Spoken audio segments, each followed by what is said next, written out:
Welcome to Brick Trains. I'm Joey, and we're back on the Western layout. So I said in the last one, I was probably going to start with the Saloon, and I think that's what we're going to start with. So I kind of picked it up, put the pieces, laid the pieces back on top of each other. I put the pieces that were holding the walls up, back, just kind of, so we could pull that out of there. I've pulled this section out, this Mills plate, there's a piece of it, and I've had an idea, I've had a thought. I want to get the BDP gold mine. I want to put it right here. So the problem with the BDP gold mine is well, one, I'm not real 100% sure how big it is. I know it's bigger than a standard 32 by 32 base plate, so a standard 32 by 32 mils. But I think it will go okay in this area. I think the water mill will be on this side, if I'm not mistaken. It kind of, let's see, how does it sit? I kind of want to sit it in here at an angle. So I think it'll be on the diagonal. So this will all have to be taken up. Some of this, actually, this is just stuff that's gotten piled up here. It's supposed to be cargo and things, but for the train station. But I think we're going to do, yeah, I think that's what we're going to do. I think we're going to put the gold mine here first. Or not first. It's BDP, so it's like a week from now. I'm not sure when this video will come out, but it may have already come out.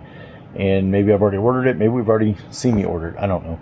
Or maybe you'll see me order it in the rest of this video. I don't know. Time travel's hard. But here's some other things that I've already done. So let's look at some things. So we've kind of pushed this down a little bit. I've opened this back up. There's a road coming from the regular city, right? And it crosses this track. So we need to build a crossing because we're going to leave this road open. It goes from like a little dirt ramp. I'll put a temporary railroad crossing in there. Probably need to put one on this side. But we're going to have the road open into Independence. And then it's going to go down here, and the saloon is going to go in this new empty space. So there is a road here that comes in. I don't know if I'm going to leave it open. I could leave it open and put the saloon here, which I may do. But I've been thinking about it. I don't know. I still got to play with it. But I'm thinking about maybe putting the saloon here instead of here. So actually closing that road off, or what would naturally be an extension to the road, and then it would turn here and then go back into there. But considering this is just a little ghost town, there's not going to be real traffic in here. Not going to be cars. But we do have the a spot that we can get in, just so the real fire department can get in here if we need to, or whatever, construction vehicles. What I'm thinking ahead. So I do believe that's going to be the plan. Now part of this means I've got to move the saloon because it is not configured to sit in that corner. So I've got to change the saloon around. It needs to be moved. Let's see, it needs to be moved this way on the Mills plate if I'm going to do it the way I'm thinking. So that's going to be our next step, is getting this. We're going to get this loose off the Mills plate. I know that sounds dangerous, but that's what we're going to do. We're going to get it loose, and then we're going to see if we can get it fitted in here.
got it in there. Let's see what it looks like.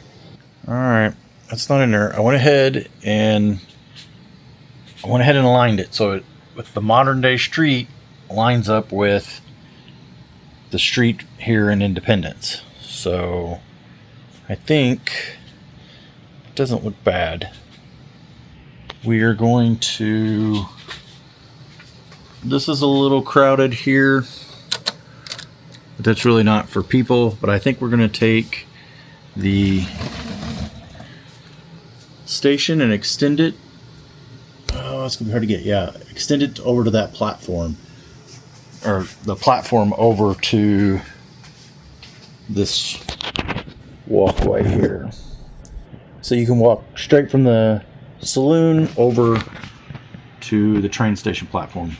I think it'll give a good kind of walk-in, turn-in place for people getting off the tram to come on into Independence, because we've already established that there's not very many ways to getting into Independence. I did add right here, I just put a fence. All right, we have the swim area. Well, I added a fence, and I think this is going to be another entrance. We've obviously not fleshed it out yet, and it goes into a pig pen. Literally a pig pen. That pig pen is going away, so because the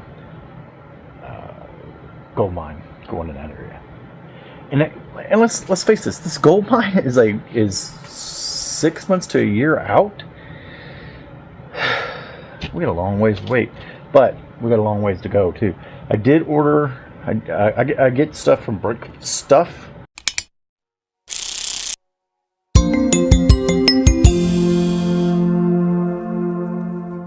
That's who I get stuff from.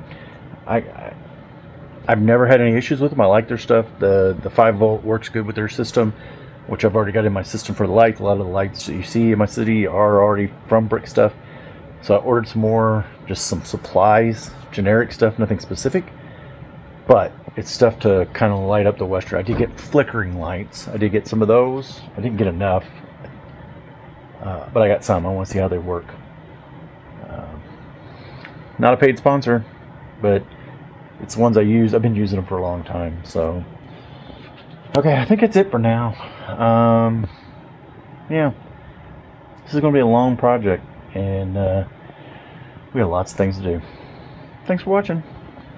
Thanks for sticking around this long. If you enjoyed the video, please hit that like button. Maybe think about subscribing. That way you won't miss out on any new content. Also, we have our memberships. We call it the passenger list. A little behind the scenes view into the Brick Trains universe. We also have the A-Fool podcast. And if you're a fan of old Lego, then think about leveling up your memberships to our A-Fool supporters. Thank you for your support.